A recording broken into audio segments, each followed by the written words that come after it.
Sa pag-abot mo ng totoong potensyal mo, may hahadlang sa iyo dyan at hindi ito ibang tao kundi sarili mong ego. This video might hurt you dahil ego mo ang pag-uusapan natin dito.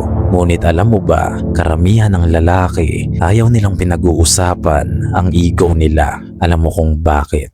Dahil habang iniisip mong tama ka, hindi ka rin natututo. Habang iniisip mong magaling ka, hindi ka rin nag-i-improve. At habang iniisip mong mas better ka, unti-unti mo ring sinisira ang sarili mo niyan. Kaya ngayon, ipapakita ko sa iyo kung paano ka winawasak ng ego mo sa bawat aspeto ng buhay mo, gaya ng ambition, success at failure. At kung hindi mo ito makikita ngayon, ito rin ang magiging dahilan kung bakit hindi mo mapipigilang bumagsak balang araw. Kaya kung gusto mo ng mga ganitong klaseng content, mag-subscribe ka na dahil hindi ito para sa mahihina. Didiretsahin na kita lakan. Akala mo lang matalino ka, ngunit ang totoo, close-minded ka lang talaga. Ego kills learning. Pinapatay niya ng pagkakataon mong matuto. Because the moment you think you know everything, you stop growing. Marunong ka pa bang makinig o lagi mong iniisip na mas magaling ka? Dahil ang ego, ayaw niya na nagmumukhang mali. Kaya kahit mali ka na, pinipilit mo pa rin. At habang pinoprotektahan mo ang pride mong walang laman, pinapatay mo rin ang totoong growth sa sarili mo. Hindi mo ito inaamin, ngunit alam kong gusto mo ring mapansin. Alam mo kung bakit?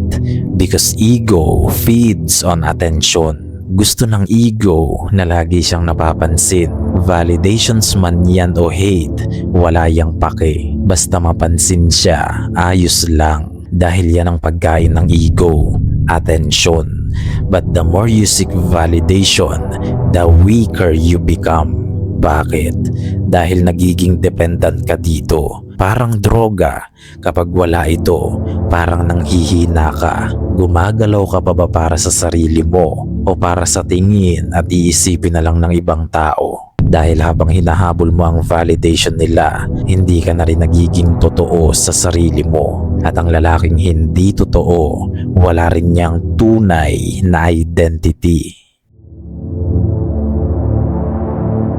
Alam mo ba kung bakit gusto mo agad umangat?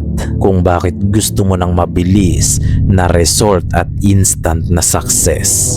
Because ego loves shortcuts. Gusto ng ego na manalo agad para may maipagyabang agad, may maiflex agad, at may maipagmalaki agad.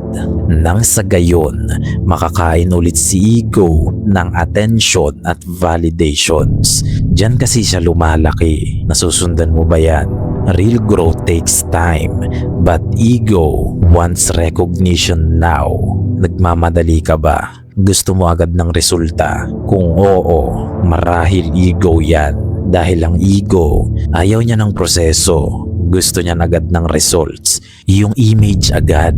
At ang lalaking inuuna ang image, madaling bumagsak kapag na-challenge na ang ego nila. Alam mo ba kung bakit minsan ayaw mong pinupuna ka, ayaw mong itinatama ka? Because ego rejects truth. Bakit? Dahil masakit ang totoo at ayaw ng ego niyan.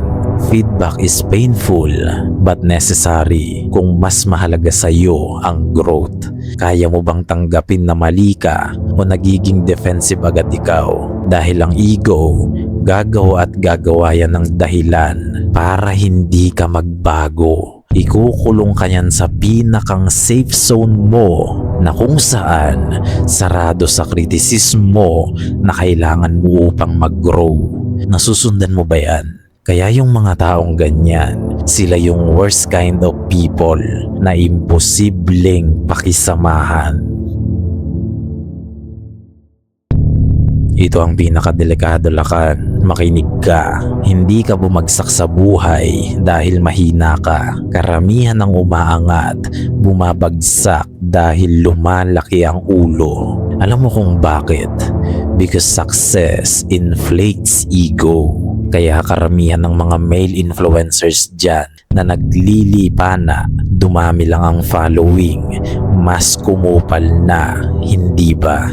Because the higher you go, the more dangerous ego becomes. Habang umaangat ka sa buhay, mas nagiging delikado ka sa ego mo. Kailangan mong bantayan yan. Kaya tatanungin kita, marunong ka pa bang manatiling grounded o nagiging mayabang ka na? Dahil ang ego, ginagawa niyang blind spot ang success. At ang lalaking bulag sa sarili niyang kahinaan, mas masakit ang pagbagsak. Nakapanood ka naman na ng mga rise and fall ng mga influencers dito sa Pinas, hindi ba? Yun ang best example niyan. Alam mo kung bakit imbis na matuto ka, inuuna mo pang magdahilan? Because ego avoids responsibility. Kaya maraming lalaki ang nananatiling mga mangmang dahil sa ego. Parang mga retarded kung mag-isip. Dulot yan ng ego. Because failure teaches, ego blames. Inaako mo ba ang pagkakamali mo o sinisisi mo na lang lahat ito sa mundo? Dahil ang ego, ayaw niyan masaktan, kaya gagawa yan ng kwento para protektahan ka. Ngunit habang pinoprotektahan ka niyan, pinipigilan ka rin niyang matuto. Kapag ego na ang ginawa mong Diyos, hindi ka na nagiging tunay sa sarili mo. Ego builds walls, not connections. Lalayuan ka ng mga tao, hindi dahil may mali sa kanila, kundi dahil may mali sa iyo.